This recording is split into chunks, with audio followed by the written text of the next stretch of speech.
Selamat pagi para netizen dimanapun kita berada, salam inspirasi bagi kita semua. Ini agak menarik juga ternyata ya. Usai gunakan Muldoko, Jokowi punya strategi lain ganggu Demokrat capreskan Anies. Kok bisa begitu ya? Ya, kenapa kok semua orang ya heran ya kepada Pak Jokowi begitu ya? Kenapa kok tidak menginginkan bahwa Anies Baswedan menjadi calon presiden? Masih menjadi calon presiden, bayangkan. Bagaimana kalau menjadi presiden begitu ya? Dengan cara-cara menggagalkan Anies Baswedan seperti ini tidak laku di era demokrasi modern hari ini begitu ya. Cara-cara seperti itu ya tidak laku ya. Kita lebih tepatnya adu narasi dan adu gagasan begitu ya. Bagaimana membangun bangsa bersama-sama di situ begitu. Bukan soal kekuasaan berada di tangan si A, si B dan si C begitu. Kekuasaan itu tetap berada di tangan rakyat begitu. Jadi aneh sekali kalau ada orang ya, apalagi seorang presiden begitu kan, cawe-cawe ya masalah hal seperti ini begitu. Yang mau direbut oleh Partai Demokrat apa begitu ya. Pak Muldoko kan sudah gagal, dia belum menjadi kader tiba-tiba mau ngambil Partai Demokrat. Di mana letak logikanya? Bayangkan begitu ya. Tidak ada keringat apapun lalu kemudian ingin membegal partai begitu ya. Ini kacau begitu ya dan memalukan lah bagi bangsa kita begitu. Tetapi mari kita baca terlebih dahulu beritanya seperti ini. Ini beritanya usai gunakan Muldoko, Jokowi punya strategi lain ganggu Demokrat capreskan Anies Baswedan. Wah, luar biasa begitu ya. Buat Pak Jokowi di akhir masa jabatan presiden kami harap Bapak nggak usah neko-neko ya. Udah membandingkan Bapak duduk-duduk santai bersama cucu sambil minum secangkir kopi. Dan nggak usah ikut campur masalah politik lagi. Karena menurut kami percuma jagoan Bapak mesti kiok di Pilpres di 2024 nanti. Ya bisa saja kiok seperti itu begitu ya. Nih.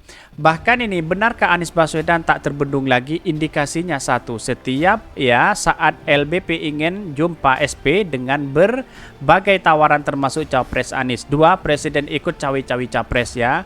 Ketiga, kerahkan lembaga survei dengan hasil modifikasi. Empat, ya cari kesalahan Anies, kalau enggak ada buat kesalahannya. Ya bisa saja seperti itu begitu ya. Sudah dilakukan oleh Airlangga dan Caimin setelah sebelumnya melalui Formula E oleh ya ke Firly hasilnya nihil. Gatot. Dibiarkan bukan mikir itu orang malah semakin menjadi. Adakah yang tahu otak di mana seperti ya itu begitu kan. Inilah komentar-komentar netizen apa yang saya bacakan, banyak sekali pro dan kontra begitu ya. Kalau PT 20% dihapus tentu nggak ada peluang Jokowi untuk mengganggu. Yes, ya pembalasan untuk Ahok memang pedih jenderal. Ya, otak dengan wajah berbanding terbalik, panik ya, otak kriminal. Banyak sekali pro dan kontra begitu dari Twitter begitu ya. Seharusnya kan netral, seorang presiden kan seharusnya netral begitu.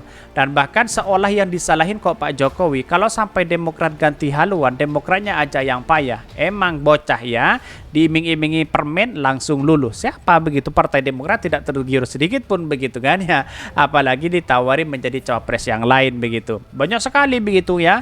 Para buzzer, para cebong nimbrung di sini begitu kan untuk mengomentari terkait dengan adanya Partai Demokrat selama ini begitu. Seolah-olah Partai Demokrat tidak punya prestasi apa-apa, padahal kalau kita melihat situasi ke belakang ya Pak SBY sangat luar biasa sekali. Saya masih teringat dengan beasiswa dulu itu, beasiswa apa ya, Super Semar kalau nggak salah ya, atau apa begitu kan ya. Lalu kemudian berterima kasih ada apa namanya beasiswa bidik misi dan sebagainya begitu kalau nggak salah di situ begitu ya. Jadi artinya selama ini artinya bahwa ya ini kekeliruan besar kepada orang-orang yang untuk menjegal Partai Demokrat. Kira-kira seperti itu begitu. Tetapi mari kita baca terlebih dahulu beritanya seperti ini. Ini beritanya usai gunakan Muldoko, Jokowi punya strategi lain ganggu Demokrat capreskan Anies Baswedan ya, dikutip dari Gelora. Presiden Joko Widodo mempunyai strategi lain mengganggu Partai Demokrat dalam pencapresan Anies Baswedan setelah menggunakan Kepala Staf Kepresiden KSP Muldoko.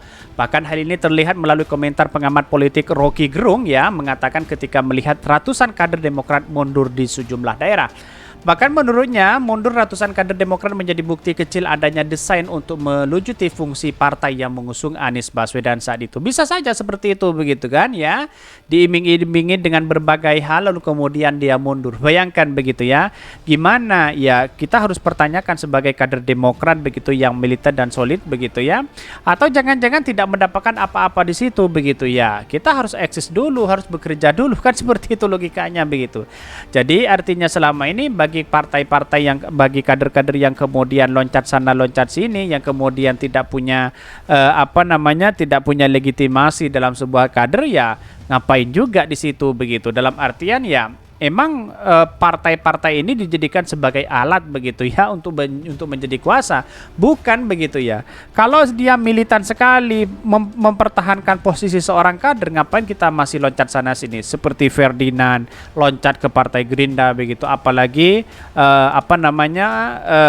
Ruhut Sitompul begitu loncat sana loncat sini begitu ya, kan aneh begitu kan.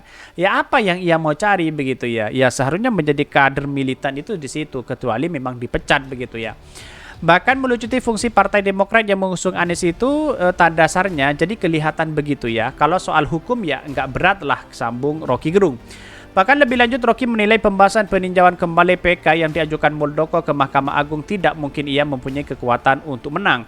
Masyarakat kelas menengah juga tahu bahwa bagaimana mungkin Muldoko itu menang DPK sementara dia sendiri itu nggak punya kekuatan untuk menerangkan ya bahwa dia mampu memimpin Demokrat, ujar Rocky ya. Bahkan sehingga banyak yang menganggap bahwa Jokowi berperan besar di dalamnya dan kemudian ketika publik tahu rencana ini Presiden pun mencari strategi lain.